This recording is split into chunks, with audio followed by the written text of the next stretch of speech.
सलाम, नमस्ते, सत श्री अकाल। मैं हूं रजा और आप देख रहे हैं रजाग्राफी का अंतरराष्ट्रीय प्राइम टाइम शो। बता दूं आपको, इतना तो कंफर्म हो ही गया है आपको कि बांग्लादेश के रास्ते, नेपाल के रास्ते भारत में विस्फोटक पदार्थ आए थे। आतंकवादी संगठन पाकिस्तान का, भारत के कुछ पढ़े लिखे डॉक्टर्स, हराम के पिल्ले की मां का साकिना का, पता नहीं ये कौन सा इस्लाम है इनका, सुअरों का। ये तालिबानी सोच है, ये खतरनाक ISIS वाली सोच है जो ये कर रहे हैं। इनकी वजह से पूरे मुसलमान परेशान हो रहे हैं। मोहतरम हजरात, अभी कुछ भी कहना ठोक कर ठीक नहीं है, लेकिन यह क्लियर है कि विस्फोटक आए थे बांग्लादेश और नेपाल के रास्ते, जिनका इस्तेमाल दिल्ली में जो लाल किले पर धमाका हुआ वहां तो हुआ ही, लेकिन इसके आगे की भी साजिश थी। अब बोल दूं जो मेरे मन में है, आगे की साजिश हो या ना हो, क्योंकि मोदी को जीता हुआ, मोदी जी को राजा बताते हुए, कामयाब बताते हुए झटकुल्ले कुछ ये कह रहे हैं, गू खाने वाले के मतलब दिमाग कैसे घुमा रहे हैं कि अरे हमारी एजेंसी क्या कर रही थी ये मत पूछो, अगर हमारी एजेंसी ना होती तो इससे ज्यादा बहुत कुछ हो जाता, पूरे हिंदुस्तान में आग लग जाती। और ऐसी ही चीजें सामने भी आ रही हैं कि हाँ, पूरे हिंदुस्तान में बड़े धमाके करने की तैयारी थी ताकि हिंदुस्तान में हिंदू और मुसलमान भाई, अरे यार भाई ये तो कम हुआ, वरना पता नहीं क्या होता, मोदी जी ने बचा लिया। कोई सवाल नहीं कर रहा, सब प्रोपेगेंडा है। कोई ये सवाल नहीं कर रहा कि चौकीदार चोर निकला, चौकीदार फेल हो गया। मोदी ठोक के कह रहे थे अब तक क्या 2014 का बाद से आतंकवादी हटाना। अजीत डोभाल कह रहे थे, कई बार बोल चुके, लेकिन यह कांड लाल किले जैसी जगह पर होकर यह खुलासा कर दिया है इस हादसे ने कि चौकीदार ही गलत है, चौकीदार कमजोर है, 56 इंच की छाती नहीं है, न लाल आंख है। जब क्लियर हो गया कि जैश ए मोहम्मद का ये काम है, तो भाई फिर काहे का इंतजार। ऑपरेशन सिंदूर 2.0 तुम ही तो भौंक रहे थे गोदी मीडिया वाले, तो अब करो पाकिस्तान पे हमला। हम मुसलमान कह रहे हैं, भारत के मुसलमान, हम आपके साथ है, पाकिस्तान पर हमला करो। तो यहां छेद टाइट हो जाते हैं सबके, स्क्रीन पर भाव भाव करना है, कर नहीं रहे, हमला करो। जैश ए मोहम्मद पाकिस्तान का संगठन है, पाकिस्तान और बांग्लादेश का मुंह से मुंह मिला हुआ है। बांग्लादेश के रास्ते, नेपाल के रास्ते भारत में विस्फोटक आया था, आपके पास सबूत है, करो हमला। विश्व गुरु हैं हम, करो हमला भाई। उधर दोस्तों ये तमाम चीजें एक तरफ, भाई साहब गोदी मीडिया की इंतहा हरामीपने की देखिए, पूरी दुनिया में जलील हो रहा है गोदी मीडिया। ये देखिए भाई, गोदी मीडिया ने तुर्की को इन्वॉल्व कर दिया। जी हाँ, इंडिया टुडे ने कह दिया कि भारत में जो धमाका हुआ उसमें तुर्की का अहम किरदार है। इन गणचटों को जो मिल रहा था, देखिए ऐसे जो है रिश्ते खराब होते हैं, दूसरे देशों के साथ संबंध भाई ऐसे ही खराब होते हैं जैसे गोदी मीडिया की हरकत है। बहरहाल गोदी मीडिया को तुरंत रिप्लाई किया तुर्की ने और नाराजगी जताई। अब यह बात क्लियर है कि भारत के लिए बांग्लादेश सही नहीं है। मैं 1 साल पहले बोल चुका था। अब सुनिए, भारत विरोध कर चुका है कि बांग्लादेश ऐसा ना करे। बांग्लादेश का पहले से वादा था कि हम इस जगह पर अपना मिलिट्री बेस नहीं बनाएंगे। आपकी स्क्रीन पर यह रिपोर्ट है। खबर यह है कि बांग्लादेश अपने सेंसिटिव, भारत के बिल्कुल करीब चिकन नेक के पास भारत के खिलाफ मोहम्मद यूनुस की नापाक चाल शुरू हो चुकी है। वहां बांग्लादेश की सेना अपना वादा तोड़ रही है। मोहम्मद यूनुस के नेतृत्व वाली जो सरकार है, फौज है, भारत के खिलाफ अपना जहर और नापाक चाल दिखा रही है। बांग्लादेश अब भारत के सिलीगुड़ी कॉरिडोर के पास मौजूद लाल मोनिरिहाट हवाई क्षेत्र का उपयोग करके वहां सैन्य उद्देश्य के लिए इस्तेमाल उस अड्डे को करेगा। कल तक जो सिविलियंस के लिए या ट्रांसपोर्ट के लिए इलाका इस्तेमाल करता था बांग्लादेश, अब वो कह रहा है कि हम तो अपनी फौज के लिए इस्तेमाल करेंगे। तो यानी पाकिस्तान का जैसे साथ बांग्लादेश को मिला, बांग्लादेश ने भारत के खिलाफ लाल आंख दिखाना शुरू कर दिया है। बांग्लादेश उधर अलग से चिढ़ा हुआ है भारत से, क्योंकि भारत ने शेख हसीना को पनाह दी हुई है। शेख हसीना का मामला यह है कि शेख हसीना खुल्लम खुल्ला मोहम्मद यूनुस और बांग्लादेश की करंट गवर्नमेंट के खिलाफ बोल रही है। इतना कुछ बोल रही है कि बांग्लादेश भड़क गया है और बांग्लादेश ने भारतीय एम्बेसडर को तलब कर लिया है। उधर G7 की मीटिंग में भारतीय विदेश मंत्री, अमेरिकी विदेश मंत्री ने मुलाकात की है। जाहिर सी बात है, भारत इस वक्त चाहेगा कि अमेरिका हमारे पाले में आ जाए या फिर हमारे खिलाफ ना हो, न्यूट्रल हो जाए, क्योंकि पाकिस्तान को ऐसे कंट्रोल नहीं किया जा सकता अगर पाकिस्तान की तरफ अमेरिका का झुकाव होता है। बताना चाहूंगा 5 दिसंबर को भारत आने के लिए कंफर्म तारीख कर दी गई है पुतिन की।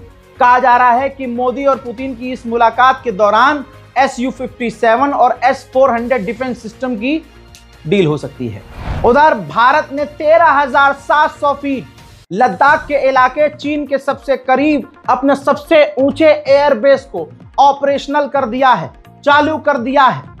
याद रखिएगा, जब फौज की बात आए मेरे हिंदुस्तान के भाइयों, मेरी बहनों, जब बात हिंदुस्तान की बात आए, फौज की बात आए, देश की बात आए, तो सरकार को किनारे कर दीजिएगा। यह मत सोचिएगा कि अरे यार मोदी की सरकार है तो सेना का साथ, ना ना ना ना ना, फिर तो आपकी मेरी हो जाएगी दुश्मनी। देख रहे हो आज तो वैसी फॉर्म में तुम्हारा भाई। क्लियर कट बात यह है, इस बात को मानना पड़ेगा कि भारत की एयरफोर्स पूरी तरह से एक्टिव है। फिलहाल लाइव अपडेट आपको बता दूं कि पाकिस्तान से जो तार, POK से जो तार इस धमाके के जो दिल्ली में हुआ है, जो जुड़ रहे हैं, इससे पूरा भारत रेड अलर्ट पर है और हमारी फौज को अलर्ट पर रखा गया है। उधर पाकिस्तान अफगानिस्तान के रिश्ते इतने खराब हो चुके हैं कि तालिबान के ऑफिशियल ने अपने ही लोगों को धमका दिया है कि अगर आप पाकिस्तान के साथ ट्रेड करते हैं, पाकिस्तान से तजारत करते हैं, पाकिस्तान के ऊपर निर्भर होते हैं, तो याद रखिएगा 3 महीने हैं आपके पास। आगे कभी भविष्य में कोई मुसीबत आई तो हम आपका साथ नहीं देंगे।